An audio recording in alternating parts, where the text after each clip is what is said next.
We are starting, I actually. think This eight, might be and in I wanted it. to go home before. That's I okay. get This to might be in it. Also, don't see my wallpaper on my phone. Kind of gives away some of my favorites. Casey Lee Clark is on. You're a senior I am. at Temple University, and you're a film minor. I am. Theater major. Theater major. Yeah, you didn't know that? 'cause We're flipped. We're flipped, yeah.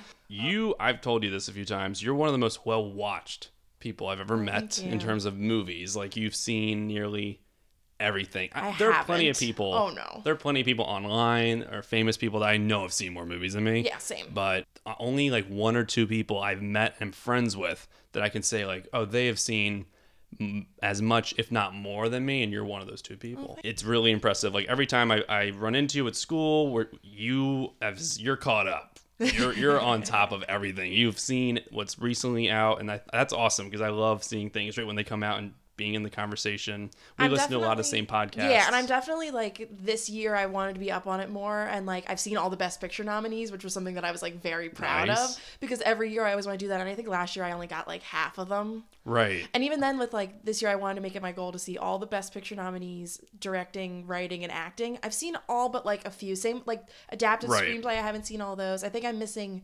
3 singular actors films. That I haven't seen, but it's priority for Best Picture. Exactly. And then everything that follows. We're going to be doing the top 10 movies of 2017. We're going to compare our lists, but before we do that, we're just going to talk about some of your favorite movies in general. In general, stuff that got you into film. Like, was there a movie when you were younger, or maybe even recently, that you were like, oh my god, I want to have a film minor? Yeah, I was definitely a big fan of movies as a kid, and like my mom especially is really into film. Like, I always loved like Disney films, of course, and I love musicals and classic films, but I think when I really like felt like this shift into like getting into more current films, and like especially like what got me into like Oscar movies and stuff, was Little Miss Sunshine. Ooh. And like I saw that when I was 10, almost 11, like when it was out on DVD at the library, because I think it was just rated R for language, and my mom's like, oh, that's okay. Right, like, and the subject matter, maybe. Yeah, and like, but it was not like violence and sex and drugs and stuff. It was just like, it's kind slightly of mature. It was slightly mature, and she knew that I could handle it. And I remember just being like very like intrigued with like independent film, and like it made me fall in love with like. Oh, like, did you know it was independent at the time? Yeah, I remember that. That was the first year that I vividly remember watching the Oscars. And I remember watching the Independent Spirit Awards, weirdly enough. So, like, I think, and then after that, it became, like... Right, so it was Little Miss Sunshine. Thing. I just saw that for the first time last year. I love that movie It so is much. great. I think it has, like, maybe my favorite scene in a movie ever, scene? which is her, like, dance at the pageant. Oh, that's your favorite. Yeah, just, like, because I rewatched it, like... last year, and just watching that scene, I was like, I don't think I'm ever happier than when I'm watching this scene, because it's just like, I think that also like plays into my humor, where it's just like, you've got this little girl like stripping to Super Freak. Yeah, that's my humor. That movie is like both so funny but also good. so moving, and I think it's definitely a template for like the Sundance independent dark comedies that we've gotten. Super into independent movies. Yeah, that's like definitely a big passion of mine and stuff. Like, if you'll see from my list, there's not many blockbusters on it. Yeah. Okay. And it's not even just that I don't think there's those are nothing good. wrong I with think that at all. Yeah, I think it's just the fact of what I watched when I was younger and like kind of influenced. Like, I don't really watch action movies because I never really was an action movie kind of person. I was more of like, I like musicals and comedies and like... Yeah, theater major. Yeah, exactly. But I also like... I really like thrillers a lot. Like, my favorite movie of all time is Silence of the Lambs. Oh, great favorite. Yeah. And that, who directed it? Oh my God. Jonathan Demme. And he just passed away 2 years ago. Yeah, that was a lot for me. We had to analyze that movie in one of my scene analysis classes, and I had seen it before, but just the fact that the opening scene kind of tells you everything about her. She's so good. And she doesn't even speak in it. Yeah. It's just her, and then she gets in the elevator, only woman. That's one of my... I think about that shot every time I'm in an elevator. Not necessarily the fact that she's the only woman in the elevator, but like the fact that everybody's taller than her, and then she just kind of looks up at the ceiling. I think about that every time I'm in an elevator. That's also a shot that like that's a thing in a story that only a movie could portray. Yeah. You couldn't get that out of a book. It's a classic. But yeah. Is he your favorite director?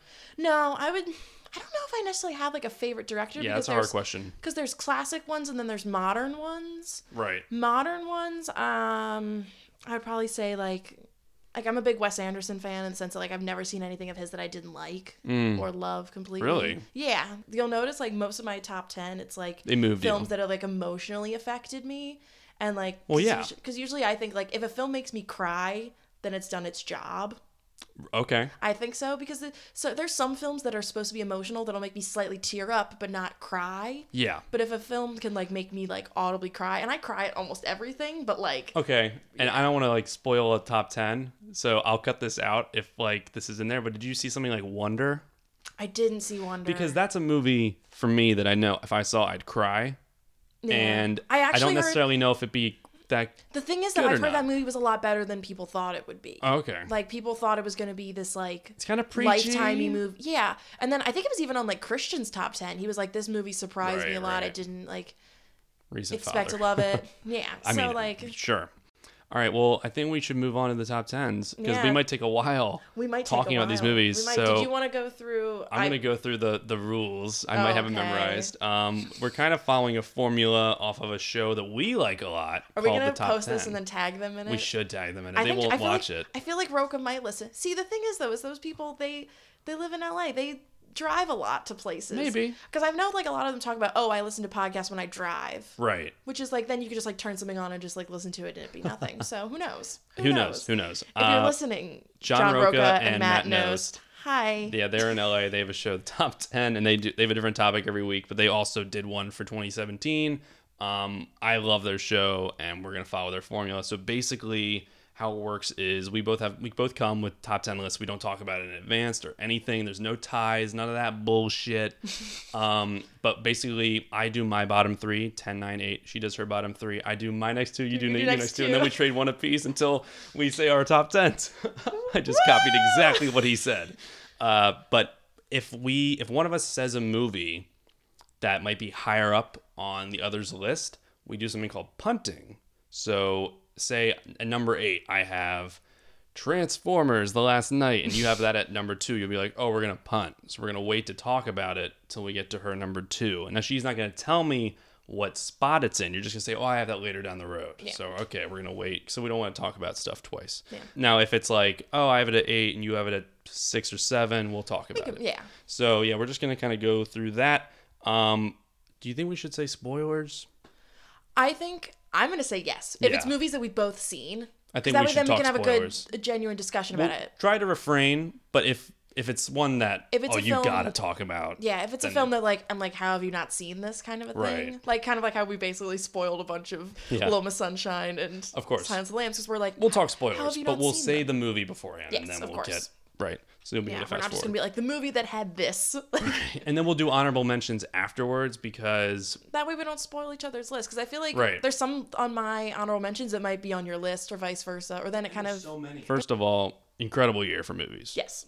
And I know people say that every year. I genuinely. But there were more good than bad. Yeah, and I think that it was lopsided. I think there were even more consistently better films. Yeah, this year I would say like last year my top 10 I was just like I love a few of these and I really like more of them. Whereas this one I love a lot of I don't these. think so. Let's get into the top 10s. Yeah. So real quick though, the movie that I don't know if this will be on your just go for it. Okay, so a movie that it's not on my list at all. It's near the bottom of it.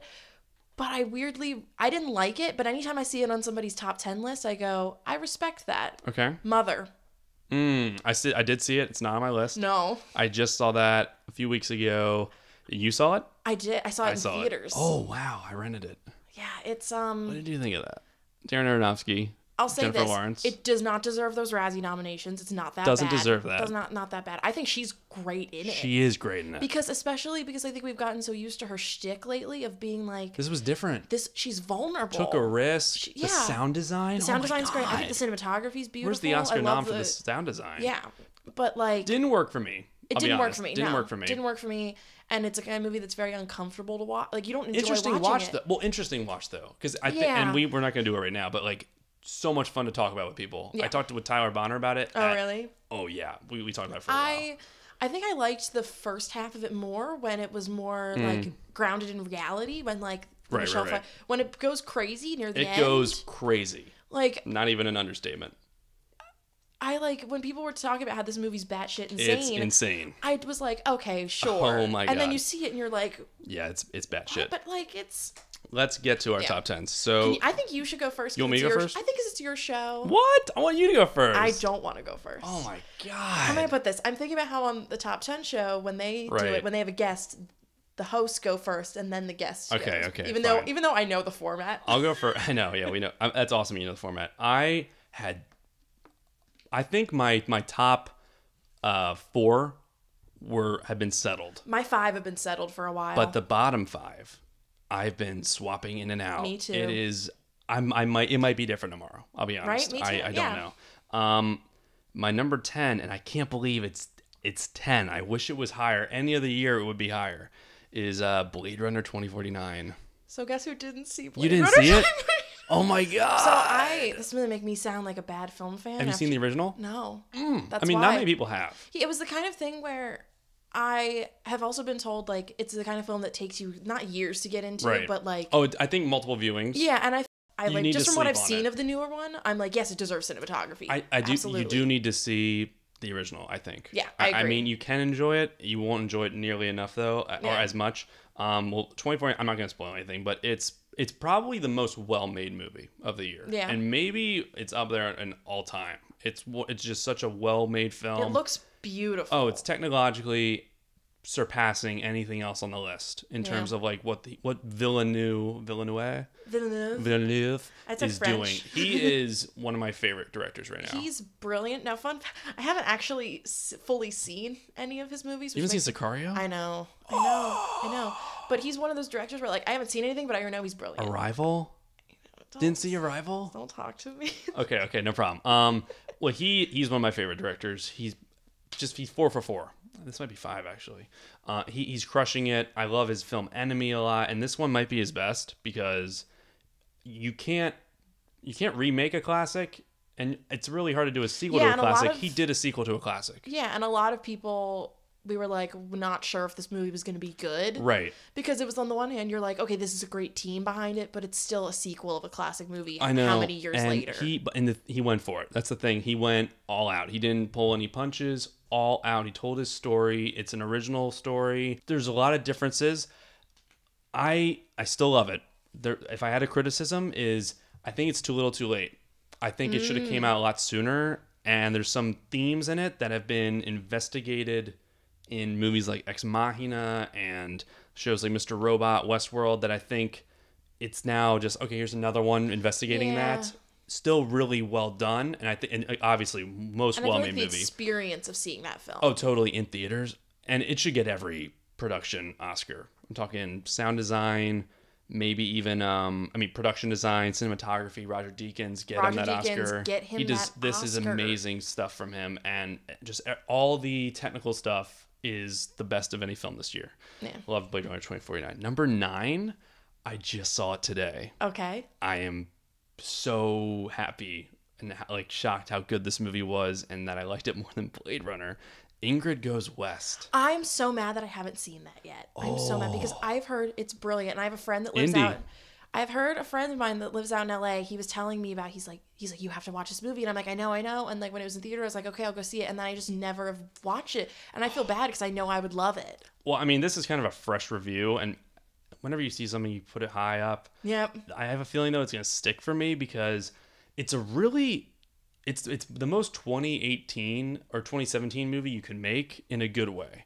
Yeah. It follows Aubrey Plaza, plays Ingrid, and she's addicted to Instagram. She's a bit of a stalker, and her mother just died, and it kind of opened with her not being invited to a wedding of one of her friends, which you find out was just someone she followed on Instagram and was stalking. And she freaks out. Anyway, she starts following a new person on Instagram who lives in LA. She takes the money she got from her deceased mom, goes to LA, and starts kind of stalking her, and then becomes friends with her. And then you just witness how kind of crazy she is. She obviously has some kind of mental issue throughout the movie, but in this day and age, you can just how addicted to Instagram and how addicted to getting likes and what social media can kind of do to you. And it's not really pretentious. It was kind of done in a really comedic fun way. Yeah, and I've heard it's a very dark comedy. It's a very dark timely. Comedy. Very timely. I don't know if it'll hold up in years to come, but right now, Oh my god! And one of the best endings to a movie this year. Maybe my favorite ending. Really? Of the movie this year. It's incredible. I'm like looking to think what my I loved it. favorite ending. Number 8, and this one, I don't think this is controversial, but I think, I think it's not on as many lists and not getting the acclaim it was getting. But that's The Disaster Artist. It's in my honorable mentions. Honorable mentions. It was close. I think what came down to it was, I think the third act felt rushed. Yeah. And it was like, just like, not necessarily the script in terms of the dialogue, but in terms of the plotting of the film, I felt like it kind of, yeah, like there was parts. Meandered? Yeah. And like, I thought like I loved it so much in the beginning, and then when they were making the movie, and then it just like abruptly ends, and then it's just like. Right. That scene where they're clapping at the end is very Hollywood. Yeah, especially because that apparently. That didn't 100% happen like that. Didn't happen. It took him over a few times of seeing the movie. I think it happened a screener or two later. Yeah. But I get it. But I wanted. I didn't really mind. I think because it's not like they really messed with the story of Argo. That's also I feel like that's just me nitpicking it because I'm trying to whittle it down to a 10. I loved it just because it really gave you a good sense of how much fun it is to make a movie, and as like a film major / maker, I totally felt some scenes in there and all the frustrations. And I just think Tommy Wiseau is a really unique character. Met him last year at a screening for The Room. Have a picture and a signed copy of the script. He's such a weird guy. He's such a weirdo. Oh my god! And I thought James Franco did a great job. I thought the cast was great. Yeah, if it hadn't, it's hard to talk about him now. Yeah, it is. Prior to the allegations against him, I was like, this performance has to get an Oscar nomination because I was like, that's the best part of the movie. I think they added Denzel in his place. Oh, 100%. Yeah, that was the movie that I was just like, I was like, I don't need to see Roman J.S. for Oscar. Right. He's not gonna get. And then I was like, the morning of the Oscar nominations, I was like, because I was so worried about this sounds bad, but Hong Chow getting a nomination for Downsizing, because I was like, I don't want to fucking see Downsizing. Oh my god, it's not good. I know. And so then I was like so worried about that, and then when they finally got to Best Act, I was like, damn it, I have to watch Roman J.S. Yeah. I mean, which is nothing against Denzel. I've heard he's great, but I've heard the movie's not good. He's always great. But I think The Disaster Artist is the funniest movie of the past year. I think it's one of the most entertaining movies. I was never bored. I think there were moments that were slow, but just it's so funny. It's all about the love of making movies and The Room. Yeah, I had watched The Room fully for the first time like 2 days before I saw The Disaster Artist. Okay. And so especially that part at the end when they're comparing, I think that's brilliant. I wonder how much they shot. I got to get the Blu-ray and watch the special features. Yeah. All right, give me your number 10. Number 10, I don't know if it'll be on. I had said before that I'm not a blockbuster person. Okay. This is the one exception. Okay. And this one I think has become a controversial one. And that would be Star Wars The Last Jedi. Punt. Fuck yeah. All right. I already know Yes! I love it. I love it. Well, you know what? It's my favorite of the new Star Wars movies. That's all I'm gonna. Oh, I completely agree. It's number 7. Do you feel like talking about it then? We'll wait. Or do you want to wait? We'll wait. I know my number 9's a punt for you. Okay, what? Get Out. Oh, punt. Yeah. Yes, major. Yes. All right. Major punt. I know. Yeah. Right. It just Sorry, number 8. Number 8. Is a film I saw. I guess it's probably the most recent one besides Get Out that I've seen. And it's had to do with the fact that I think it's one of the most well-made movies of the year, but also I think that it surprised me a lot and had a lot of great scenes, and I think that it said a lot of interesting things. You're saying it a lot. And that's Phantom Thread. Oh, okay. Ooh, punt. Punt? Oh, wow. Okay. Punt. I love your list so far. Okay. Oh my god, this is as good as I hope it So now are we back to talking about I love how Star we had Wars to punt now? all 3 of yours. Yeah, but that's because like I said, my top 5 haven't moved okay. since I've seen them. Yeah. Okay. Star Wars. Let's go. You can start. I cried so much in that movie. Oh, me too. How many times? Because, I cried 3 times. I can't count anymore. Luke Skywalker is my favorite of the original characters. Oh yeah.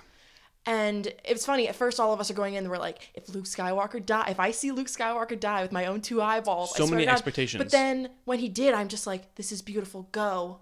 And it wasn't like we're never going to see him again.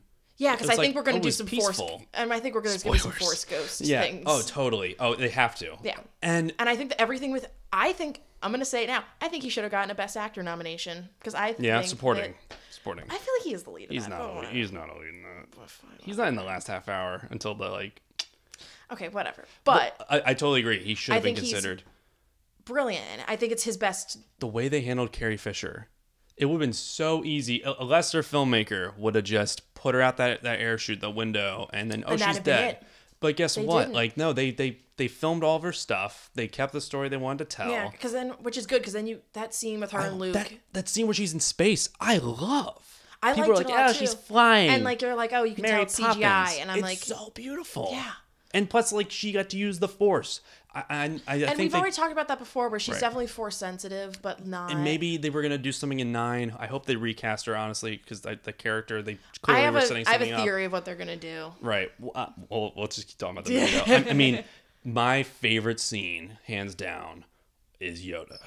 Really? Oh my God, hair on my neck was going up in the theater, and when and also Force Ghost using lightning beyond the grave, like, he lights the thing on fire. He says, yeah, those books, they're not page turners. And there's that shot behind them of them looking at the burning house, and then he's like, the best teacher failure is. Oh my God, I'm like crying thinking about it. It's such a great scene. I have 2 favorite scenes. Actually, there's so many favorite scenes in this. With the light space into the ship. I think, and then the silence, and at first I was just like, I was shocked, and then I was like, in the theater go. Oh. And then I was also, because I think I saw it Thursday night when it came out. I saw it the Friday night. I remember just at first being shocked, and then I went, how did none of them think of to do that before? And then we were like, oh, right, because you're going to die. But like, it was and it made sense. It made people complain about some of like the new things and changes in that makes so much sense. Oh, totally. And you're like, why didn't nobody do this before? Makes her an awesome character. Stuff on Canto Bight, I'm not a huge fan of. That's why it's at number 10 for me. Because it doesn't ruin it. It doesn't ruin it, and People say it's ruining it. I'm like, it doesn't ruin it. It added some complexity into the whole into the story. I don't hate the world of it. I don't like Rose as a character. Yeah, she's fine. She's fine. I think that, like, the only time in the movie where I was just like, I liked her as a character. I just didn't like what they had her do. Yeah, the part near the end with her and Finn was the only time in the movie when I went. It was a little forced, yeah. But I mean, the scene where he fights them and then he's a projection. Holy shit! That's probably my favorite part of the movie. Although, when Rey, how can it not be the Snoke scene? Oh my God! How can your favorite? That's like one of the best things. Easily the best action sequence in the Star Wars movie of the year. Oh my God. I was like, my boyfriend and I were like gripped to each other, like about to scream. I was with Vito and we were like, dude, we were freaking out, audibly freaking out. That scene is so good. I saw that movie, I think, 5 times. Oh, wow. I only saw it the once, which is surprising. Oh, you guys. I know. Saw it 5 times. I served it a bunch, just witnessing people freak out. And it's such a controversial movie, which is the best movies are. Yeah, but I also like went into it, and I think I'm happy that I saw it right when it just came out, and I didn't like wait a weekend or even like a couple days, because I'm surprised how many people don't like it. Yeah, I'm not surprised. It took a lot of risks, and I think maybe it's because I only got into Star Wars in the last couple, like right before Force Awakens came out was when I actually started getting into Star Wars. Oh, okay. Because I was just like building up with the hype of everyone and like being like a schmoes fan and stuff. It was like they love it. Yeah, so it's not like I had as much riding on these as other people. It's an incredible film. I think it's my 3rd favorite of all time for Star Wars. I'd say yeah. Yeah, it's just it took so many risks, and I think the majority paid off in like an incredible way, and I think it brought new life to the series. I really think it did too. I like how it ended in the sense of like it feels like, where do we go from here? Right. And you don't know. It can go anywhere. On the kid with a broom at the end, Broom Boy. Oh, Broom Boy. Broom Boy. All right, so that was number 7 for me. Number 10 for you, right? Yeah. All right, so number 6 for me. We just do 2 now. 2 apiece. Yeah, 2 apiece. Is I, Tonya. We're gonna punt that. Okay. Oh, yeah, it's not a big punt, but it's a punt. Okay, so what's your number 7? My number 7 I had mentioned earlier, and this is probably my favorite theater experience of the year because I saw it in IMAX at the Franklin Center in the Dome. Dunkirk. Oh man, I saw this on the biggest theater in the world. I heard about that. In Melbourne, Australia. Oh, what a great movie. It's so... I honestly think this is the most well-made movie of the year. I'm going to say as far as... Yeah, I put it up there with Blade Runner. I would say easily. That in the sense of... And the best thing for me is the fact that I don't really like war movies. I normally don't get invested in them, or like they're just not my thing. This one, the first time I saw it, I was never bored at all. Yeah. It's just like nonstop action, but like it's not a quiet movie, but not a lot of talking. Loud. It's a loud movie, but not a lot of talking. Right. Not a lot of character, but that's the point. And I think that it's so beautifully shot, and I love the whole timeline thing. The 3 stages of was it air, land, and sea? Yeah, and like the fact that it's like one of them's an hour, one of them's a day, and the other one's like 3 days or 5, something like that. Yeah, I think so. And 5. I like definitely got emotional, and then I was worried that it wasn't gonna hold up on second viewing for me because I think it had a lot to do with like watching it in that theater. I watched it with my mom when it was like her first time watching it. I cried twice. Twice? Yes. What part? The part when... The scene where the ships come. Yes. Is like, when you see Kenneth Branagh's face and then the music, I just like burst into tears. I'm like, I'm not from there. Why am I weeping? Like, I know. I'm from there. And then the end when he's reading the newspaper and it's the Churchill speech. Oh, yeah. I mean, this and also as it playing over top of Tom Hardy. Yeah. Even though he's not a big part in that. He should have turned, by the way. Plane.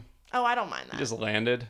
I thought that because I think I gliding for quite a while. It's gorgeous how it's shot. It didn't bother me. It didn't bother me. There's some movies that I can nitpick. That one I don't. The scene with the oil catches on fire is nuts, or when the ship goes down, or when he accidentally kills the boy. There's so many great moments. There's so many great moments in it, and I think that. Yeah. It's crazy. I was so surprised by that film, and I'm like. It's unlike any other war movie ever made. Yeah. And you never see the enemy. Yeah. You never see them. You see a blurry German at the end, but that's it. This one, that one's like interchangeable with me with number 10 for me with Blade Runner. It's a similar thing as Blade Runner. It's so well made, and for me, when I saw it for a second time, I loved it. It just got a little. I know the point is that you don't have characters because like you wouldn't know anyone in war that well, but for some reason, repeat viewing, it didn't vibe as well, but I still love it. Yeah, and I think it kind of boiled down to the reason that it's higher up on mine than other films is I looked at specifically like my like 8 through 10 and my honorable mentions. What did I have films that I have problems with and which ones didn't I? Yeah. And it's like, even if they were like minuscule, like nitpicking things, I had no problems with this movie. Number 5? 6. My number 6 was that one that I talked about that originally wasn't in my top 10 and crept up, The Florida Project. I haven't seen it. That's the one I haven't seen. Oh, God. I haven't seen that one. This movie has some of my favorite scenes of the entire year. I love it. Oh, okay. How good is it? So much. It's so good. How badly do I need to see this? Pretty badly. My mom and I bought it on iTunes a couple days ago, or yesterday. Damn. Yes, because they just released it on iTunes, and until I think it's like February 5th, what's it a portion about? Of the proceeds will go to. Some people might not know. So it's like it's about. Okay. You're just going into all that. Like, what's it about? It's about this motel. There's like a series of motels in Orlando, Florida, outside of Disney World, and it's essentially like people that live in them. There's like. They call them like the hidden homeless, where it's like they're essentially homeless because they just like live in hotels and just pay week to week. Oh wow! And it follows this young girl who she's like 6 years old, her and a bunch of her friends, and then her mom who she's got to be like late teens, early 20s. Okay. And Willem Dafoe is the manager of the hotel. Is he? Yeah. Okay. And he is. Didn't know what his role was. He's so good. He was my personal favorite supporting actor performance of the year, even though it's close, I would say it's a subtle performance, but like when you think about all the other stuff that he's done and how different it is, and how he's just very like kind and compassionate person, but also still kind of stern, and like it's a very real movie. Yeah, and it's gorgeously shot. Raw, really. It's so beautiful. There's so many colors and like the lighting. It takes place in Florida in the summer, right? And like it's just great. It's one of those films where it doesn't really have a plot. Okay, you're just along for the ride. It's a very like I would compare it to like Italian neorealism, where it's just like just starting and there's not really like a through line like I would say other films have, but it's so almost like Manchester. Kind of like Manchester. Very different plot. But... Very different plot. I would compare it more if just Moonlight didn't have the 3-act. Oh. Like if it was just the first act of Moonlight. Okay. It'd be like that. Oh wow. I gotta see that. That's number 5 or number 6. Number 6, yeah. Wow. It's just a very moving film. The ending is different for people because it's very. Right. It's one of those endings where it's you either love it or you hate it, or okay. I'm mixed on it. I love it in theory, but I don't. There's like a music thing about it that I don't like, which is weird. Ooh. I'm very picky about it, but okay.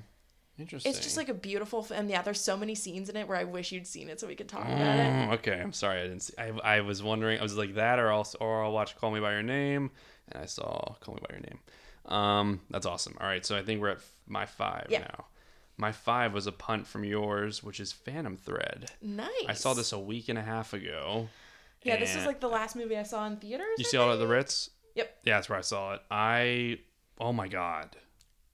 So this and Dunkirk, I think, are the two most well made. I think it's just like as far as how like the production of like it's so well shot. Don't get me wrong, it's incredibly well made. Yeah. I think there's more stuff going on in Dunkirk. I know, yeah. And Blade Runner with like IMAX and yeah. But I mean, in terms of like directing. In terms of like, I remember like I got out of it and I was like, why is he so good? He's so good. Daniel Day and PTA. I love PTA. Yeah. I mean, he's becoming like one of my favorites. He's one of my favorites. Because I hadn't seen all of his stuff. I haven't seen everything. I've seen like a few. There's one or two that I haven't been big on but I think about him here now and then. And this movie, like, there's that choice. We're going to get a spoiler. The choice to have her poisoning him was more such than a once. risky choice. You think that would just be one thing that like, and that's near the end, but it's like a little over halfway through, and then my God! And then it happens again, and he's all right with it. That line, even though it's like kind of slightly cheesy, I loved it. But what line? When after she has her whole speech to him, and he goes, "Kiss me, my girl, before I'm sick again." Oh my God! And I'm like, oh, he's a freak. Yeah, but easily my two favorite scenes in the movie are the dinner table scene when they get into that fight. Oh yeah. And when they have to get that dress from that woman that's like drunk at her party. That's such a fun scene. That's such a great scene. I love that scene. What about the one where what was his sister's name? Sybil? Yeah. When she freaks at him and you're like, oh my God. She could kick his ass. They're all She got the Oscar nom too. Yeah. They're all great. They're such great characters. And it's got a beautiful score. I tweeted out, I don't think I'm intelligent enough to talk about it. Right, me too. Because it's such a good, it's like too good. Yeah, but I think the thing that I like so much about it is when you just watch that trailer, you're like, oh, this is period piece Oscar-based BS. Yeah. But it's not. It's not. It's just like, it takes a lot of risks. Been like in a toxic relationship, you're like, I was seeing this and I was just like, oh man, like not in like specifics, but I was just like, yeah, like I've been with men before like that where all we do is just like annoy each other, and it's just like. But there's a what's her character's name? I'm sorry. Alma. Oh my God. But she finds a way. Like she goes against the regular, because you see that girl in the beginning who's like, get out. She leaves and you're like, oh, here we go again. But no, Alma has a different. Yeah. And another thing that I loved about it, and I definitely think it should win best costumes, because I'm somebody that. Yeah. It's about making. Yeah. I love clothes so much. Like, it's something that I'm very passionate about. Like, I love looking at very nice dresses. Like, sure. And so, like, there were times during the movie where I almost wished I was watching it at home, because I would, like, have to hold my mouth just to be like, like, there was one time where I was just like, oh, her gloves. Right. Or, like, oh, the embroidery. Like, it's just, like. It gets you interested. I love watching movies about people doing their jobs well. Yeah. And this was a perfect one of that. Daniel Day-Lewis is. He should win. He's perfect. He's not my number one of the best actor nominees. We'll talk about that film. Okay. So. Oh my God. I love that movie so much. I'm in love with him. He's one of my weird Hollywood crushes. He's instantly, when he's in the movie, it's instantly going to be, we're getting a grade A performance. Yeah. But the direction, like the fact that PTA also shot it. Yeah. He shot it. Can you imagine being he doesn't need direction. He also wrote it by himself, like. Right. It's a very personal movie of his, and I instantly liked it. Yeah. So that was my 5, and what am I doing now? My 4. My 5. We think you're 5. My 5. You're 5. My number 5. This is the movie I've seen the most out of everything on this list, and I watched it again for the 3rd time recently, and I love it to pieces. It's. What? The Big Sick. Ooh, okay. It's not on my list. When did you see it in theaters? I saw it in theaters twice, and then I saw it a 3rd time at home. I think that's what is doing it for people who love it, because I was late. I saw it in November, and I was like, this is a little overhyped for me. I still really liked it a lot. The first time I saw it was an early screening. So you were before the hype is the train. Best movie. People were saying it was the best of the year, and I was like, all right. Yeah, it's one of those where I think that there are a lot better made films this year, as far as like, but it's the great. way that it looks. But no, like, it's a film that I think about scenes from it, not even necessarily in a deep way. almost every day. And it's a film that I think is so fun well movie written. too, and really honest. Yeah, and like I think it's a film that a romantic comedy that benefits being written by both a man and a woman. And the reason I say that is because of like certain, like when he's showing her the movie in the beginning and she's just like, oh, I love when men tell me what I should think about my taste. Or like when she like she has to take a shit in his apartment and she's like, I can't I'm not going to do it here. Yeah, I'm like, that is probably my favorite plot point in a movie ever, just because I'm just like, I'm watching, I'm like, nobody ever talks about What about when Holly Hunter freaks out at the comedy club? Perfect. Or when, just the whole premise when she's in the coma. I mean, and that's a unique premise for a movie, and the fact that it actually happened. Fact that even though at the end of the day, if you know the backstory of it, you know that they're going to end up together. I like that they don't immediately, because that's realistic. And also the added plot line of that the parents cheated. Yeah. I don't know if that's true or not. The first time I saw it, even more interesting. The first time I saw it, I like cried a couple times. The second time I saw it, I didn't cry at all. The third time, it's like, so now it's like my first time watching it where I'm like actually in a relationship and I like watched it with my boyfriend. And like there were 2 times in it where I just like got very emotional. And it was like when Kumail basically bombs that mic because he's like, and he's talking about Emily, and I'm just like, oh man. But then when Holly Hunter gets into the bed with Ray Romano, and she's like, do you mind? And they just like sleep together, and you can tell they just like haven't legitimately slept together in a while. And I was just like, that's just beautiful. That's nice. It's a great rom-com, more drama, I think, than comedy. But he's a comedian in it. Comedy in it is so good. I think it's so high up on my list because of rewatchability. A lot of the stand-up scenes were not my favorite. I liked those, but I've also just like... It has one of the funniest scenes in the year when they're at the lunch table in the hospital. Oh my god! And the 9/11 joke. Yeah, I thought that was really funny. It's a phenomenal film, and it got a screenwriting nomination. I was so happy about that. All right, so now is it my 4? My 4 is Logan. So didn't see it. You saw it? You didn't see it? Didn't see it. You didn't see it. Are you into X-Men? No. Okay. So the thing with this was that that is one of the best trailers I've ever seen. With what song? With Johnny Cash. Johnny Cash, right. I was like, oh, I should see this, but then I thought about, it was one of those things where 1, it was like out in March and I was like, all right, I'm already never going to the movies ever around this time of year. And then 2, it was like, I haven't seen any of the X-Men movies, so even if this movie's great, I don't know if it would have worked. I don't think it'll emotionally affect me the way it does other people, or it'd be the kind of thing where I'd be like, oh, this is good. But I respect, it's one of those things where I'm just like, it's on people's list and I'm like, that's great.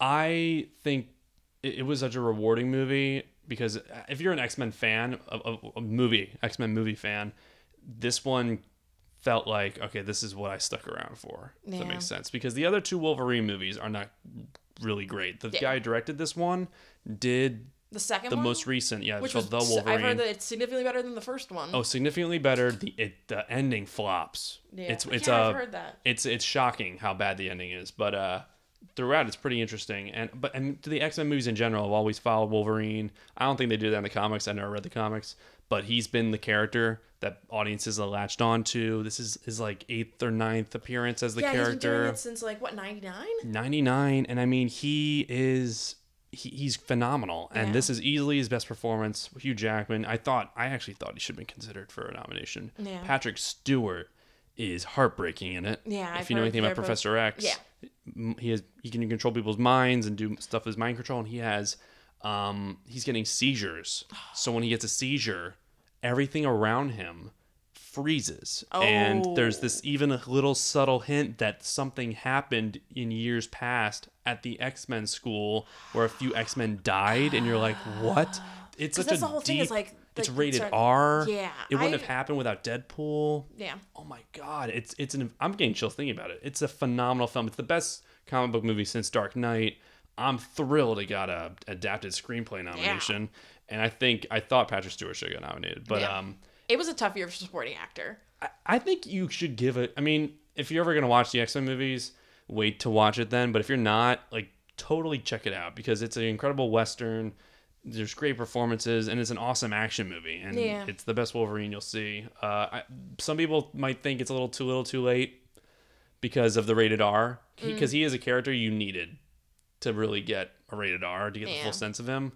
And oh my God! And then there's this little girl, Daphne Keane or whatever. I think that's her name. Yeah, I think that's her name. She is so good. Yeah, it's one of those movies where like everybody talked about how great it is. I'm like, I'm sure it is. I know that it wouldn't emotionally affect me as much. Makes sense. Because I don't have that any investment with the characters at all. Oh, but I love Logan. And that was I saw that in March, and it's just carried on over since March. And oh my God, it what a satisfying end for a beloved character and performance from an actor. I cannot remember one so satisfying. Yeah. What's your number 4? My number 4 is a little bit of a punt from earlier for you, and that's I, Tonya. Oh my God. Let's talk about this because I love this movie. So yeah, like I said, everything pretty much in my like top 10 is films that moved me a lot. This one doesn't at all in the second time it did. You saw it twice. So I saw it back in October. Oh wow! At the Philadelphia Film Festival. That's where one of my friends saw it. And when I saw it, I was like, knowing that I probably wouldn't see it again until like end of December, beginning of January, I was like so mad. I wanted to see it the next day. Right. I was so surprised by it. I love the form so much. I think it's so entertaining. I think it's sort of a mockumentary. It's so good. I think that people like hate on the classic rock soundtrack, saying it's too on the nose. I think that's a little on the nose. The thing is, I think that they're doing that on purpose. Okay. For like ironic factor. I think so. I think that's usually what that is used for. Yeah. But it's also a sound. But then again, I say that I listened to the soundtrack maybe more than any other film soundtrack. There's one specific song where I was like, come on. I'm forgetting. It might have been Barracuda. Probably Barracuda. Or I was like, come on, jeez. But oh my God, I was only familiar with the story from things I've seen, documentaries. I'm very familiar with it. ESPN. My mom and I are obsessed with figure skating. Just stuff with the media. That's all I knew about the story. I never even considered her point of view because I thought it was just, that was out in the public. Yeah, it's interesting. She did something wrong. I don't know if this is for sure my mom's opinion, but like I never got the sense of Tonya Harding was the one that's like the worst, like everybody else in America did. My mom was kind of just like, oh, that Nancy Kerrigan's a little prissy girl, and I was like, really? Okay, because I'm from Maryland, from bumfuck Maryland. There's still some confusion as to like what happened, and that this film does not really give answers. And very dark comedy. It gives some answers. I think to an extent. I genuinely agree. Like she probably didn't know that this actual thing was going to happen, but she knew a bit. And it's wrong that she would even agree to say, "Hey, send them death threats." Yeah. But and that is wrong. But it's still I like that totally the film, the fact that she got expelled. That she was removed from. That scene made me cry. That broke my heart. That scene made me cry the second time. I teared up, yeah. Same with when she does the triple axel the first time in the movie. The second time it made me cry because I knew where the film ends up. How great is Margot Robbie in it? She is amazing in it. So good. She, everything from the beginning, it's really funny. That film's got a great cast. Oh my God. Who plays the mom? Allison Janney. Allison Janney. She's one of my favorite character actresses. So there's that scene where she throws the knife that when I saw my jaw that dropped. At the film festival. A guy like 3 rows in front of me just shouted out loud, "Oh fuck!" Right, and we all started crying laughing. It's an oh shit moment. Yeah, and I think it's in one of the trailers. Sadly, I didn't see it. Oh, good. That because I didn't see that coming. Because again, when I saw it, the day I saw it was when the first teaser trailer came out. So I knew I saw basically nothing. It adds so much to her as a person in that, like, okay, she wasn't the most educated person, but you can also tell she was abused in different forms her whole life, from her mom to her first boyfriend. Sebastian Stan is he's great, phenomenal. But oh my God, to have, and you get it, like, okay, that was her first love, and she isn't that well educated. That's all she knows, and she thinks from what her parents did to her that this is how love's expressed. Yeah, and she didn't. How would she have known better to get away from him? And a big criticism I see of this movie is that it kind of makes light of abuse, and I don't think it does, because I don't think it does either. Especially because Tonya herself, that's the way she talks about it. She's like, if I took a shit today, I got hit. Like, that was just like where it's like, and I think if it's when she talks in the Talking Heads you're referring to in the movie, especially near the end when she's just like, it wasn't her she's fault. just like referring to her abuse. Yeah, exactly. And I think that it shows in a way of sometimes, especially people from like those types of areas, like they kind of look at it kind of as just like, yeah, that happened. They don't necessarily play the victim with it, which is fine. Like, and like that's she doesn't play the victim expected. with it. She doesn't. And maybe even if she did, it might have been better for her, but I don't think she should have. Yeah.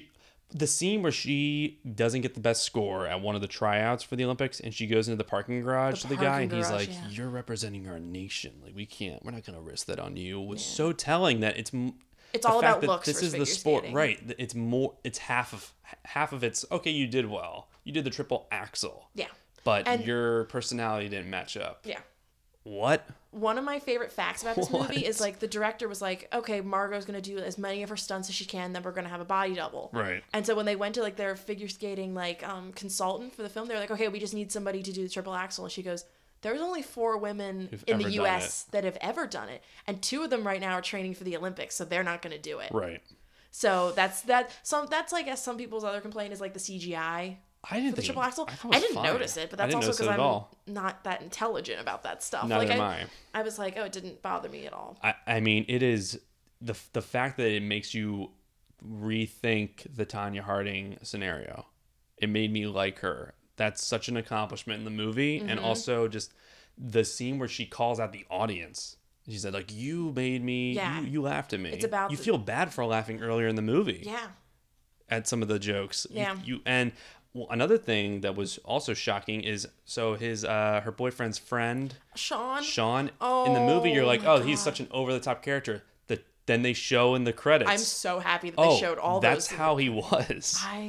What? This guy was actually an idiot. The fact that what was the scene when he calls his friends. He's like, yeah, send her the death threats, and then they go in and these 2 like buffoons. Oh my god. And one of them was like, which one's Kerrigan?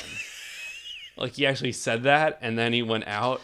Like, he didn't wait. He went out and did it. I love this movie so much. Oh, my God. It's funny. It's really, I mean, that's a horrible thing to happen to her, but, like, it's so funny. Because you're just like, because that's what the scenario is, that you're like, this is just a bunch of idiots. It's one of the most ridiculous real-life events that happened. And I love, near the end, right before the credits? Jeff is about to go to prison, he's watching he's eating cereal and watching the TV, and it's the OJ coverage. Right. Because that's the next big thing that happens. And I think, then I was like, oh, this is a good companion piece with People vs. OJ.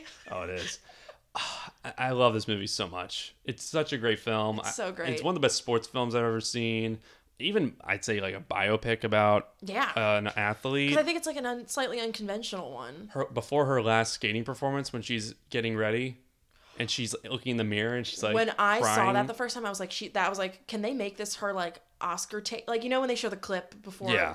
I know it's going to be something with her with dialogue, because it always is. It's got to be that scene. But I was like, so much in her face in that scene. And that's also like very relatable for women, I feel like. Not that I've ever been in that situation specifically, but there's something about like attempting to get yourself together in a mirror and like it's just not working. Totally. And like you're just like trying to put on a happy face through tears, and you're just like, and like she even like she's putting on like blood, and I like how it doesn't cut at all. She's so good. The scene where Allison Janney, when the story breaks, she goes into her apartment and she's like, she okay, I'm going to hug you. I'm going to apologize for treating you like that when you were younger. And then she had a recorder. Oh, my God.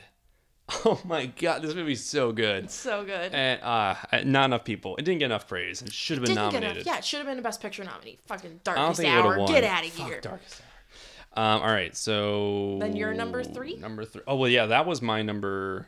Because that was a punt. That was a punt. From you. That was my 4. Was it a punt from me? That was my 4. That was your 4, and I think that was my 7. I could be wrong. It was something that, it wasn't like a big jump, but I should have this up. Sorry. It's okay. About the time. All right, here it is. It's my number 6. So now, you said that was your 4. That was my 4. Okay, so now it's my 3. Mm-hmm. My 3 is Get Out. Okay, it's a punt. Oh, no, we punted from earlier. That was my 9. That was your 9. Yeah, which I know sounds low. Oh, did you say that earlier? Yeah. Yeah, I said, I was like, this is higher for you. I already know. Oh, okay. I forgot. I already know. And like... What are your thoughts on it? You just saw it. You just saw it. I just watched it Tuesday. I saw this in theaters in February last year with, I don't know if you know who Shifa Hassan is. Mm-mm. Saw it with her. And, oh my God, like, it was weird because you're in the hype for Oscars and you're like, okay, all the best movies have already come out. And then the fact that I was comparing this to Moonlight and La La Land after I saw it because, oh my God, there's nothing else like it in the world. And I mean, I'm probably not the best person to talk about it, but right, we're a bunch of two white college kids. Yeah, so talking about Get Out. But I mean, just the fact that this is Jordan Peele's first movie. It's a horror movie that doesn't succumb to the terrible horror tropes. Horror's not my favorite genre because it can get really lazy. I love horror a lot, but I think that there's a lot more bad than good. This takes that horror genre and puts it in like a really unique scenario. Doesn't make it corny, makes it really original. Everything about it's really funny. There's all these underlying messages. The fact at the end where I don't know if you remember, but what's Brian Williams' daughter's name? Oh my god, her character's Rose. Rose, yeah, she. Are you talking about the keys? Or are you talking about when she gets shot? The keys is crazy. No, but she's eating. She's on her laptop looking at NBA players. Yeah. And she's eating Fruit Loops, and she separated the colored Fruit Loops from the white milk. Oh my god, stuff like that. It's so good. The best scene in the movie for me was the hypnosis scene. When the upside down, sunken place, Stranger Things.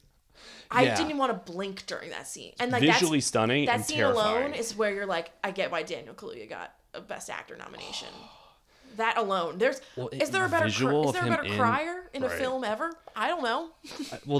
Everything with the ending and the reveal, I would just never forget being in the theater and the very ending, where she gets shot and he's on top of her, he's about to choke her out, and then he stops because he's like, he's a better person than that. And then you hear the cop car and you see the blue and red lights and you're like, oh, everyone in the theater, no matter what your race was, whatever, was thinking, oh, this guy's screwed. Yeah. Like everyone was on the same page, and which was a powerful thing to feel. And it was like, oh my God, this is devastating. Like he just made it out of all that. He got out and now he's about to go to jail. And that moment will always stick with me because everyone was sighing collectively like, oh no. And then when the door opens and you see it says airport security, the biggest cheer I had like maybe witnessed in the movie.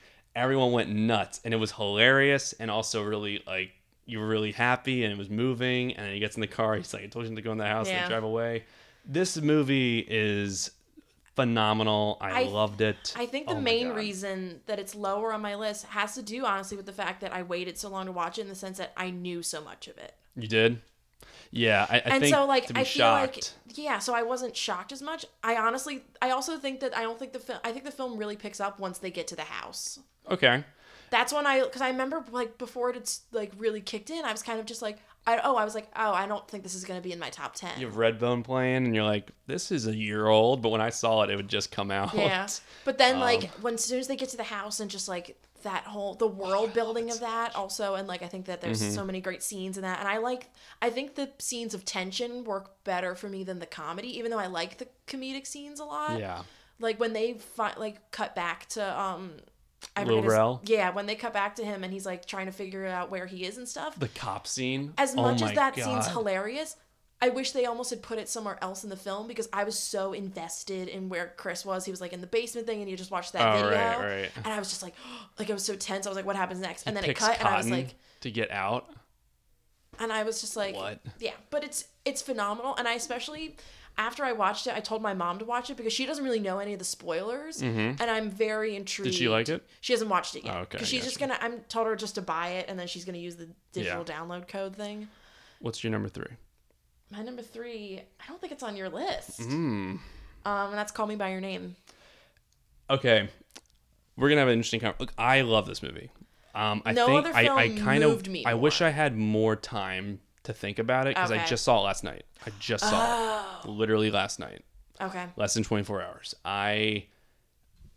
What's really fascinating about that movie is it's not structured like a typical movie. Yeah. There's no plot points. It's just like a lot of rising action and then climax that ends. For me, I was okay. Like, was it overhyped for you? It was not. No, it wasn't overhyped for me. I think it might have been overhyped in the sense of like, oh, this is the most well-written movie of the year. I mean, I think as a film, it's breathtaking. It's great. It's really well shot. I think it's brilliantly acted. There were until the end. I'm gonna just say up until the scene when the Michael Stuhlbarg scene? Which is the scene like that actually made the movie for me. It does. But up until then, I was watching it. I was there, and I was like, this is a beautiful relationship. I'm not as connected with it for me, it was like, okay, it's just not for me, I guess. But when he has his speech, it makes everything before that so much more meaningful. And that's where I was like, okay, this is something special. Yeah, this is my mom's favorite movie of the year. Wow. And her and I saw it together, and I had been wanting to see this since it premiered at Sundance when everybody was saying how good it was. Right. And I'm a massive fan of Sufjan Stevens, who did like a bunch of the original songs in it. Oh my God. The scenes where he plays the piano, he's playing. Timothy Chalamet is my best actor. Like there was one take where he played it in 3 different ways, and they didn't cut. Yeah. And they showed his hands. Like Ryan Gosling's got nothing on him. Right? No other film made me more like cry harder this year than this one. And especially that it was like that scene all the way up until the end. And even then before that, when they finally become romantic with each other before they go on their little trip, when like there's like a line that one of them says where they're just like, we wasted so many days. Oh yeah. And he was saying like, oh, I gave you hints. And like I like romantic movies when done right wreck me. Oh, totally. Because like I've been in a lot of long-term relationships, and like I'm in one right now, and like it's the kind of thing that just brings out a lot of feelings out of me and stuff. And so like that resonated with you. Yeah, a lot. And like he's gonna listen to this and I don't care, but like my boyfriend saw it like 2 days before I did, and he texted me, he was just like, oh fuck, and then he's like, oh, and I love you, and like because he's like I could not think about you the whole time, because like it's just like and then there's a line that Michael Stuhlbarg says where he's in the speech when he's like, you'll never know how special what you two had was. Yeah. That's the scene. I literally burst into tears because I was just like... Right. Yeah. That scene is the movie. And I think that's why I needed more time to think about it, because right now I just don't know. Yeah, that's understandable. Fully. This conversation made me want to like even put it higher. Yeah. Because it's like 12 or 11 right now for me.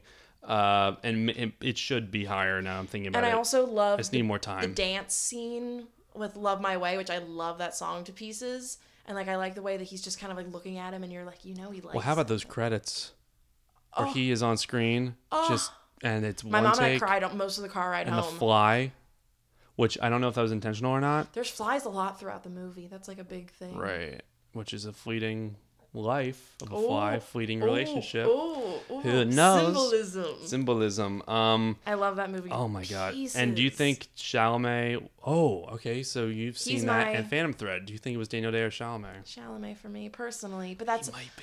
I think just because of like... It's such a natural performance, and you feel like he completely becomes that character, I think. He does. In a way that like... Everyone was there, yeah. And just, I don't know, like it... There's certain parts where I would watch the emotions come out. I think the part in the movie where I started to like get like to emotional to weeping and was like that throughout the rest of it was when he called his mom. And he's like, Mom, can you come pick me up? I'm like, I've been there. See, what I was a little confused about though, that scene's amazing. Don't get me wrong. I love that scene. And I think like... But when he said, does Mom know? I was like... See, I don't think he's referring to that. So there's been some things about that. So when the dad says, I've come close, but not quite, some people have read that into the dad has had a homosexual relationship. Oh, that totally changes. And then when he says, does Mom know? So that's what I think. I've heard mixed things on what people think that means. Oh, I don't know. Because I don't know. Because this is based on a book, and I don't know if the book might go into that more. Like some immediate, I mean, this is still a fresh take for me. Like some immediate things I kind of wish there was some more character background for Armie Hammer's guy and just everyone in general. I know you didn't need it, but I personally just would have wanted a little bit more just to understand like why he's there in Paris for the summer with the dad. It's not Paris, it's Italy. Or it's Italy, sorry. I don't know why I just said Paris. They do speak French in it at some points. Right. That's why that was a little bit for me. But, I mean, it's a beautiful movie, and it's incredibly well done. And I love it that... Was that your 3 or 2? That was my 3, and I love the other thing about it is the fact that, like, even though people are like, oh, it's a gay love story, I would, like, both of them are bisexual, I think. Yeah, and this is not... And I think that that's good, because I feel like more often than not we get films where, like, somebody has a gay experience, and then they're like, I'm gay now. Right. And it's like, which is, that can happen, but I feel like Chalamet's character, constantly Elio... evolving. Yeah, I feel like... This like the sexual relationship that he has with that girl is like it's just sex, but like it's still like he's clearly attracted to women also. Oh sure. And so like and same with like Oliver. So I like that aspect of it. This is something in the beginning I was thinking about. Overall, I didn't have a problem with it, but it was in my head. The age difference? Yes. Doesn't bother me. At first, it was bothering me. And like in real life, he's what? Is he 22? He's our age. He's our age, and I don't know a friend of ours went to high school with him and knew him well. Ruby Wardis. Oh, really? Yeah, she went to high school with Timmy. She calls him. Oh wow, that's so cool. But and I don't know how old Armie Hammer is. And yeah, he's like a little bit older than what he's playing. It's just because he looks very young. He looks very young. He looks very young, and Armie Hammer does not look 24. Yeah, he looks older. And that was one thing I was like... The thing is, though, is I think part of me, even though I think Armie Hammer is brilliant in the film, and I think that he fits the character perfectly, I wish his character, they would have casted somebody younger. I think Chalamet is perfect for that part. Yeah. Because you believe that he's 17. Right. And... everybody's agreement is the age of consent in Italy is 14. Totally, and that's not the problem. I didn't have an issue. And with also, that. I think the fact that the younger man's pursuing the older one, essentially. That's what it did for me, because there were some scenes where I was just, okay, what if I substituted this with a younger woman? Okay, I would actually be fine with it. I was just kind of like looking into myself, reflecting, and I was like, okay, yeah. then this should be okay, or other way around. If it was an older woman and a younger man, I was like, okay, no, I would, yeah. So this isn't an issue. It did take a while, yeah. Because at first I was like, okay, this is a little awkward, but I did, yeah. And it's what you just said. It's because he was pursuing him, and also just the love was so real. There's like a part where they just delicately touch fingers at one point, and I'm just like. It's a great movie. It's a great movie. I wish I would have seen it. I want to see it another time. I've only seen that one once, and I wonder if it would change its placement at all for me. Right. I got to see it again. I think we have the same 1 and 2, but they might be switched. Okay. I genuinely think we have the same 1 and 2. You do? I genuinely do. Oh. Or they might be switched, though. I wonder. I will say this, though, before... Okay. My 1 and 2 have switched several times, so that they're almost daily, but I think the last few days it's been consistent with what 1 is and what 2 is, because of which one I'm the most passionate about. Right. And it just but my 1 and 2 switched once, and then I switched them back. I honestly think, though, I feel bad putting 2 at 2. Like, I almost want it to be like 1 and 1.5. I feel bad putting 2 at 2. Okay. For me, my 1 has been solid. Yeah. And then I was like, oh no. And I was switching 2 and 3, but now it's like my 1's solid. I've seen both of these twice, and it comes back and forth, and then there's both of these once. Oh yeah, see, these I've seen twice, and it'll be like a day thing. Okay, I'm just gonna say mine. Say your number 2. Number 2 is Lady Bird. My number 1. Oh! Then we have your number 1. Okay, my number 2. We'll see. Lady Bird, you can start. No, you start. I talked about this all last week on the podcast with Brianna, because it's Brianna's favorite movie of the year. Yep. And all I'll say is, I think when the movie, it was weird because this has never happened to me. When the movie ended is when I got emotional. Oh. While I was watching it, and I was witnessing it all and connecting with it. And then when it ended is when it hit me, and it hit me really hard. And you can ask Brianna. It was incredibly embarrassing. I was like a mess. I saw it twice. The first time I was at the film festival. Brianna was there but we weren't together. Like, we ran each other beforehand, but we didn't sit together. It's such a well-written movie. So well written. The second time I saw it with my boyfriend, and during the airport scene, when the mom... Oh, yeah, when she drives away. That didn't hit me as hard as I thought it would. Oh, it hit me a lot, but then it's funny. I was definitely emotional the second time, and then suddenly next to me, I hear just him sobbing into his hands. Oh, wow. It was one of those things where it's not like I saw him cry. I heard him. You heard and I it, was like, yeah, and you were just like, oh, honey. Keep it together. No, I'm kidding. I was like, oh my God. Yeah, I was like, it broke him. This movie, Greta Gerwig. Yeah. Directorial debut, right? Yeah, solo direct. She did a co-directing on a really small film before, but... So happy she didn't star in it. Me because too. I think it would have been too... I like the fact, and some people were like, oh, she'll probably have a cameo in it. I like the fact that you can tell she's in the film as far as a presence, but she's not... Semi-autobiographical. But like she said, it's nothing... It's experiences in the sense of she grew up in Sacramento, her mom's a nurse, one of the best coming-of-age movies, maybe. Yes. Everything about the Catholic school. I think the biggest thing for this is it's so relatable in 1,000 different ways. Yes. You could connect with anyone. Yeah. In this movie. When I saw it... Probably some people more than others, but anyone. Yeah, when I saw it, I like it a lot more the second time because the first time I went in with like knowing like the reviews from Telluride in Toronto where people are like, this film's so brilliant, blah, blah, blah. And like more than halfway through, I was like, oh, I really like this, but I don't get it. Oh. Not that I don't get it. Oh, halfway through. And then it wasn't till like it took the turn when the mom finds out that she was applying to New York schools in the first place. But it was also then like I like got what the point of the film was. Right. By the end of it. And it was also the kind of film where so many times during it, they would say lines that were like verbatim from like because my mom and I are super close, but we weren't always that. And like the amount of, and I wrote like a review on this film, but like. Oh, cool. When it ended, I couldn't stand up. Oh, I couldn't either. I was like... The scene where she is talking about... they have this montage of her in NYU or whatever, wherever she went. And she's at parties, whatever. But then it's when the mom, I think, reads all the letters that the dad, I think, took out and opened them all and showed it to her. And when she... Oh, my God. Oh, my God. I'm getting it again. When she talks about her driving... around her home and she's like, oh, these are all these places I've been driven around my whole life, and then I actually got to drive around them and I knew them already. It was like, holy and it shit. keeps cutting back and forth to the two of them like doing the same thing. It is a beautiful that might be the best scene of the year. There's so many parts in it that like I like, it's hard for me to think about, and I just start like getting very, especially like there's a line that the dad says where he's like, you both have such strong personalities, because that's me and my mom. Like we're so alike, but we can fight so easily. And like, even down to moment. Like, I was one of those people where all of high school, I just wanted to get out. Like, I didn't think like about anybody else. I just cared about myself. I just wanted to like go to a different school and be like this somebody. And then the second I got to school, like my entire first year of college was miserable. I was so homesick. I was so depressed. You missed the relationships you had with people in high school. And like, clearly she had that too. Yeah, and it was her first year. But you know that you'll bounce back. Yeah, and it's just like, and I also like had like a bad alcohol poisoning thing, and that was kind of. And she had that too. Me. Oh my!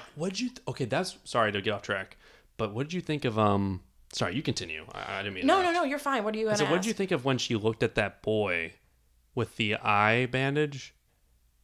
You remember that? No. She woke up from alcohol poisoning, and it was weird because her parents weren't there. Mm-hmm. And then she looked over, and there was like a boy with an eye bandage with his mother. Was he with his mother? And yeah, they're Middle Eastern, I think.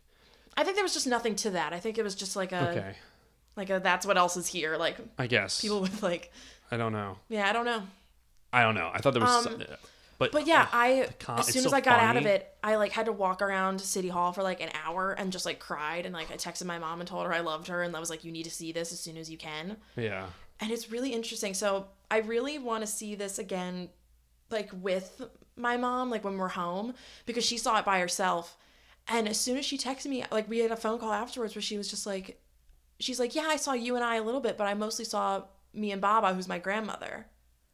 And like it hit me how much my mom is like Lady Bird, in the sense of like like my mom went to Catholic school, right? And like, not that she was like poor, but like it's she so definitely relatable. was one of those people that like she even said, she's like, oh, like I never told people where I lived because it was, I lived in one of the shittier parts of town compared to like the people that I went to school with. And like my grandma's one of those where it's just like, your clothes are on the floor, you're gonna treat your clothes like trash like this, or like makes the bed in the hotel, or like. What about the scenes where they go out just looking at other houses? I loved that. Oh my god, there's so much beautiful moments. There's so many beautiful moments, and I like it's so funny too. It's so funny. The prom, the best friend that she leaves, and then they have an argument and outside. Like some people are like, oh, that's so cliche, but I'm like, because I realize I'm like, cliche because that's a thing. I'm like, I don't think she's ditching her because she wants to hang out with the popular girl. She's ditching her because she's dating the popular boy, and by definition, she's then being friends with that girl Jenna, in that sense of like, which was Chalamet. Yeah. Right. And like, so it like I've definitely done that where I've ditched my friends to hang out with. And you realize like they're the ones that are gonna be always there though. Yeah, exactly. It's not a temporary thing.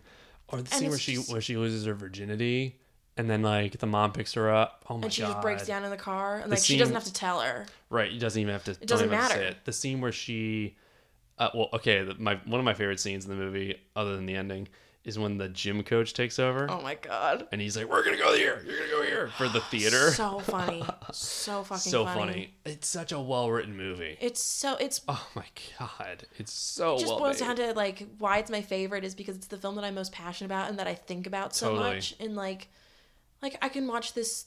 I can just see myself rewatching this so much, and like. Oh yeah, it's gonna be on repeat forever. I just love it so much. I'm trying to think. I liked it more the second time in the sense that then that I knew what I was getting, like what was gonna come of like all the emotional stuff, so I could just sit back and enjoy the comedic stuff. Right. There were some parts where like the more serious moments where it felt so real to like my experiences that I was just like.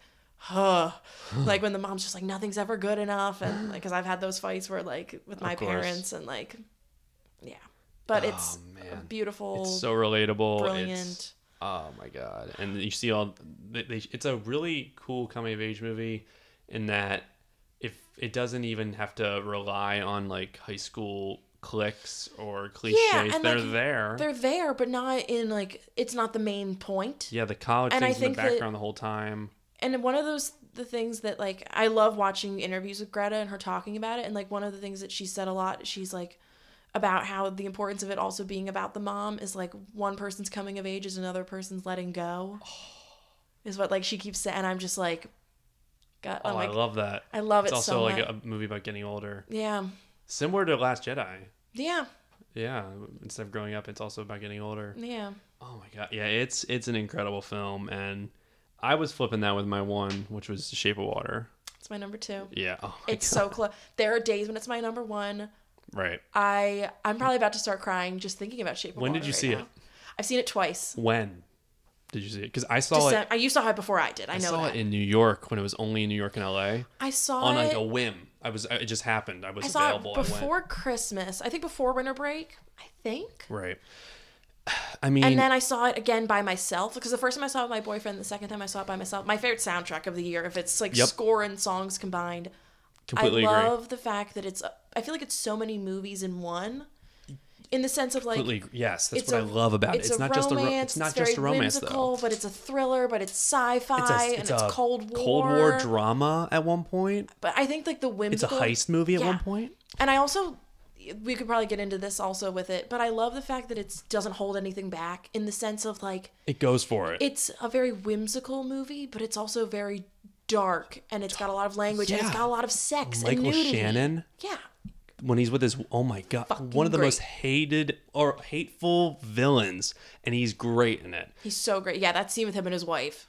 Oh, and then the scene later with she's mute. Yeah.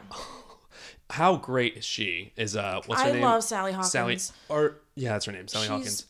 It's basically a silent film performance for her. I love her so much in this film. She's conveyed a relationship with a merman without speaking. I like weirdly. The film that I compare this movie the most to, and I think it's more so with her elements, is Amelie, the French film. Yes. And that's the first. I think that's the lead character in that is I think the number one character that I relate to more than any movie ever, which sounds like cliche because it's a very like. I've only seen it once. But like just this, even though I come across, I think sometimes as a very like outgoing person, I'm really like a more like shy. I like to keep to myself. I love being alone. I can identify with that. And like the things that I love about like Eliza in Shape of Water is like especially like I like burst into tears in the beginning when she like does the little tap dance in the hallway. Right. Because I'm just like.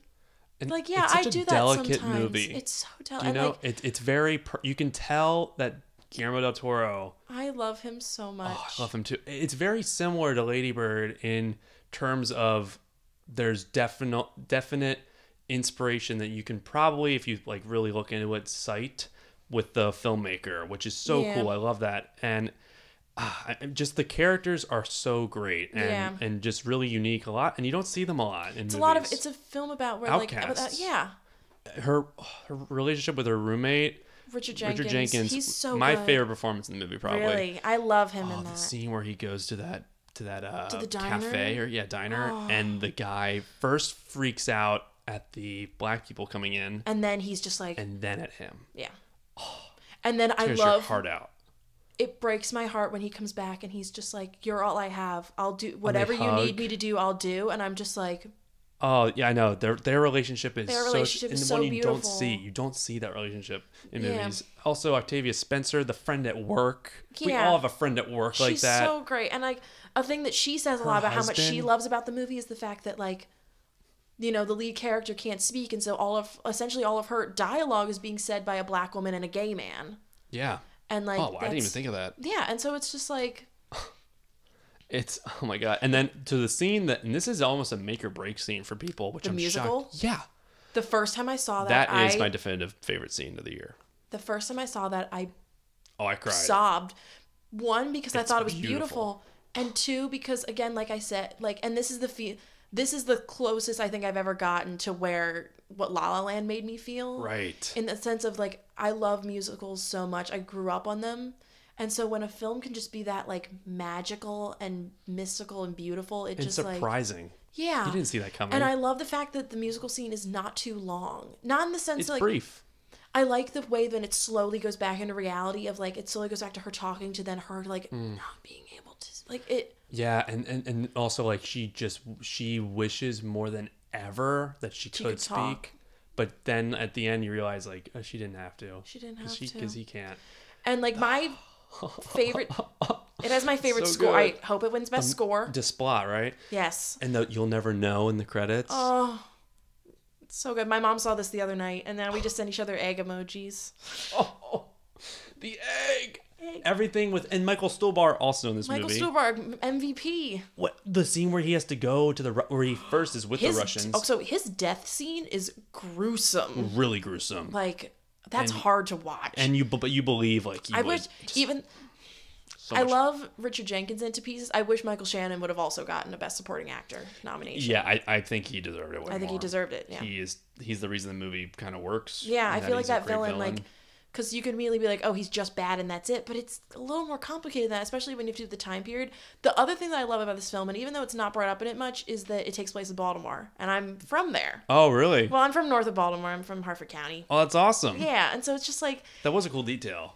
Yeah, and like there's certain little things where I was just like there's for some reason like there's like this Baltimore has this big nostalgia I feel like for 50s and 60s, or at least I've noticed with like my family and stuff like that, and so like it felt outcasts, like that. And musicals about outcasts. Yeah. So like it felt like that to me, so I was just like, this is oh my god. And beautifully shot. The opening scene of everything underwater. The whole movie feels like it's kind of underwater. It's amazing how good that movie looks for how much it was made for. Wasn't it like not even 20 million? It was basically an indie. Yeah.